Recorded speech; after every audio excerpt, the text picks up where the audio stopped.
Example போட்டு உங்களுக்கு காட்டுறேன். ஸோ இப்போ பிரிண்ட் ஆஃப் நான் சும்மா பிரிண்ட் பண்ணுறேன்னு வைங்களேன். ஸோ இதை வந்து எம்டி லைன்னு உங்களுக்கு தெரியும் நல்லாவே. ஸோ இப்போ இன்னொரு லைனில் நான் பிரிண்ட் ஆஃப் போட்டு நான் என்ன பண்ணுறேன் அப்படின்னா டபுள் கோட்குள்ளே என்ன கொடுக்குறேன். ஸோ நம்ம சேனல் நேம் கொடுப்போம். ஸோ விஷால் ஃபுல் ஸ்டாக் அப்படின்னு நம்ம கொடுக்குறோன்னு வைங்களேன். ஸோ ஸ்பேஸ் விட்டே நம்ம கொடுக்கலாம். ஓகேவா, ஸ்பேஸ் விட்டு கொடுத்துட்டு நம்ம ரன் பண்ணி பார்த்தோம் அப்படின்னா நமக்கு அங்கே என்ன காட்டுது, விஷால் ஃபுல் ஸ்டாக் அப்படின்னு பிரிண்ட் ஆகுதா. ஸோ ஒரு லைன் நம்ம எம்டி பிரிண்ட் ஆஃப் கொடுத்தோம்ல, ஸோ அதை வந்து நம்ம அங்கே ஒரு லைனாக கன்சிடர் பண்ணி பிளெயினாக நமக்கு தரோம் அவுட்புட். ஓகேவா, நம்ம அதை ஃபஸ்ட்டாக பார்க்கணும் அப்படின்னா நம்ம இதெல்லாம் கமெண்ட் பண்ணிடுவோம். ஸோ கண்ட்ரோல்/ கொடுத்தா கமெண்ட் ஆயிரும். ஓகேவா, கமெண்ட் பண்ணிவிட்டு இதை நம்ம ரன் பண்ணோம் அப்படின்னா மேலே ஒரு பிளெயின் அவுட்புட் வரும், பிளெயின் லைன். அதுக்கப்புறமா நமக்கு பிரிண்ட் பண்ணும் என்ன நம்ம பிரிண்ட்டுக்குள்ளே கொடுத்துருக்கோமோ. ஸோ அதை வந்து நம்ம பிரிண்ட் பண்ணும். ஓகேவா, டபுள் கோட்ஸ்குள்ளே கொடுத்தோம் அப்படின்னா அது ஸ்ட்ரிங்காக எடுத்துக்கிறோம். சரியா, அடுத்த லைனில் நம்ம ஃபார்மேட்டுக்குள்ளதில் கொடுப்போம். ஸோ ஃபார்மேட் எப்படி கொடுக்கணும் அப்படின்னு பார்த்துக்கோங்க. ஸோ டபுள் கோட்ஸ் போடணும். ஓகேவா, போட்டுட்டு ஒரு டாட் போட்டு ஃபார்மேட் எழுதணும். So format of. ஓகேவா, இப்படி எழுதிட்டு இந்த ஃபார்மேட் ஆஃப்குள்ளே டபுள் கோட்ஸ் போட்டு இந்த விஷால் ஃபுல் ஸ்டாக்கை டைப் பண்ணணும். ஓகேவா, விஷால் ஃபுல் ஸ்டாக்கை டைப் பண்ணணும். ஸோ டைப் பண்ணிட்டேன்னா இப்போ நான் உள்ள ஒரு வேல்யூ தானே கொடுத்துருக்கேன். ஸோ உள்ள ஒரு வேல்யூ கொடுத்தனால நான் இங்கே என்ன பண்ணணும் அப்படின்னா ஒரு ஸ்பேஸ் வந்து அதுக்கு அலோகேட் பண்ணணும். அப்போதான் இந்த விஷால் ஃபுல் ஸ்டாக் வந்து இந்த கர்லி பிரேஸ்குள்ளே போய் அலோகேட் ஆகி நமக்கு பிரிண்ட் பண்ணும். ஸோ என்ன பிரிண்ட் பண்ணும், விஷால் ஃபுல் ஸ்டாக். பார்த்தீங்களா, திருப்பி வந்துச்சா. ஸோ அதே அவுட்புட்டு தான், ஆனால் 3வது விதமாக நம்ம எழுதியிருக்கோம்.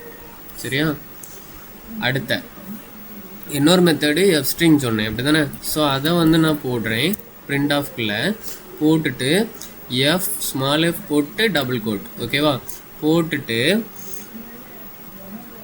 ஒரு கர்லி பிரேஸ் போட்டுக்கோங்க. ஓகேவா, எஃப் ஸ்ட்ரிங்கில் நம்ம உள்ளே எழுதும்போது எப்படி தான் போடணும், கர்லி பிரேஸ் ஒன்று போட்டிருக்கணும். ஸோ போட்டுட்டு உள்ளே ஒரு டபுள் கோட் போட்டு இந்த விஷால் ஃபுல் ஸ்டாக்கை டைப் பண்ணுறேன். ஓகேவா, விஷால் ஃபுல் ஸ்டாக்கை டைப் பண்ணுறேன். ஸோ இப்போ இதை நான் பிரிண்ட் பண்ணி பார்க்குறேன். எனக்கு ஒரு லைன் பிளெயினாக வரணும், அதுக்கப்புறம் 2 Vishal full stack, 3 full stack வரணும். ஓகேவா, வந்துருச்சா.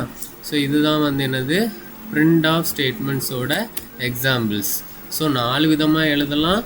அதில் ஒரு விதமாக எழுதுறது பிளெயின் பிரிண்ட் ஆகும், 2வது விதமாக எழுதுறது அந்த விஷால் ஃபுல் ஸ்டாக்கே பிரிண்ட் ஆகும், 3வது நம்ம கொஞ்சம் ஃபார்மேட்டில் மாற்றி எழுதுகிறோம். அந்த ஃபார்மேட்டில் எதுக்குடா எழுதணும் அப்படின்னு கேட்டால் நான் வந்து அடுத்தடுத்த இதில் கான்செப்டில் நான் சொல்லித்தர்றேன். ஸோ விஷால் ஃபுல் ஸ்டாக் இப்போ எஃப் ஸ்ட்ரிங்கில் நான் போட்டிருக்கேன்ல, ஸோ இதுதான் மோஸ்ட்டாக யூஸ் ஆகும். ஓகேவா, ஃபார்மேட் கூட ரொம்ப இடங்களில் யூஸ் ஆகாது. இந்த எஃப் ஸ்ட்ரிங்கிறது ரொம்ப ரொம்ப யூஸ்ஃபுல் ஆகும். சரியா, அதை ரொம்ப இம்பார்ட்டண்ட்டாக பார்த்துக்கோங்க. ஸோ ஓகே, அதே மாதிரி இன்னொரு விஷயம் என்னென்னா, இப்போ இதில் விஷால் ஃபுல் ஸ்டாக் கொடுத்துருக்கேன்னா, ஸோ இதுக்கு அடுத்த கமா போட்டுக்கோங்க. கமா போட்டுட்டு இன்னொரு வேல்யூவை நம்ம கொடுக்கலாம். ஸோ இப்போ யூடியூபர் அப்படின்னு நான் கொடுக்குறேன்னு வைங்க. ஸோ யூடியூபர் அப்படின்னு நான் கொடுக்குறேன்னு வைங்களேன்.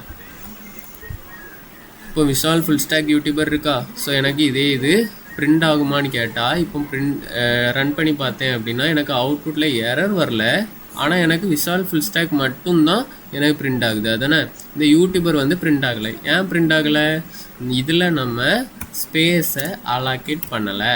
சரியா, கமா கொடுத்து இன்னொரு வேல்யூ நம்ம கொடுத்தோம் அப்படின்னா அது வந்து இந்த ஸ்பேஸில் அலோகேட் பண்ண இங்கே ஒரு ஸ்பேஸ் கொடுக்கணும். கொடுத்தா மட்டும்தான் அதை அலோகேட் பண்ணி அதில் போய் உட்காரோம். ஓகேவா, இப்போ பாருங்கள் அவுட்புட்டில் விஷால் ஃபுல் ஸ்டாக் யூடியூபர்.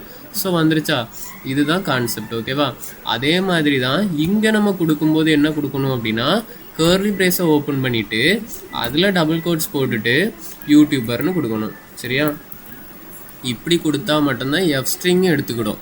சரியா, இப்படி எடுத்துக்கிட்டோம் அப்படின்னா இப்போ பாருங்கள் Vishal full stack YouTuber. So அதில் வந்து இடையில வந்து ஸ்பேஸ் விழாமல் வந்திருக்கு அப்படி தானே.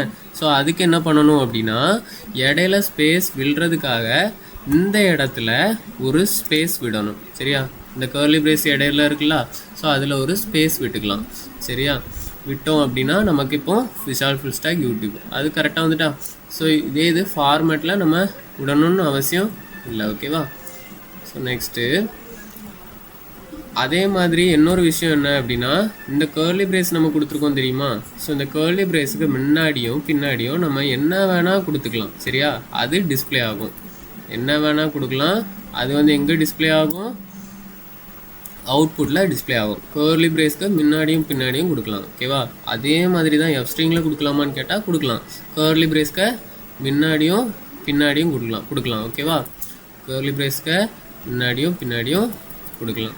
ஞாபகம் வச்சுக்கோங்க. இதெல்லாம் கொஞ்சம் ப்ரோக்ராமிங்காக அட்ராக்டிவாக காமிக்கிறதுக்கு யூஸ் பண்ணுறது. ஓகேவா? இப்போ பார்த்தீங்களா? So Vishal full stack YouTuber இடையில வந்து அந்த ஹைஃபன் வந்து வந்திருக்கு பார்த்தீங்களா? ஸோ இதுதான் வந்து சின்ன சின்ன கான்செப்ட். இனி நெக்ஸ்ட் வீடியோஸில் பார்ப்போம் ஸ்டூடெண்ட்ஸ். தேங்க்யூ.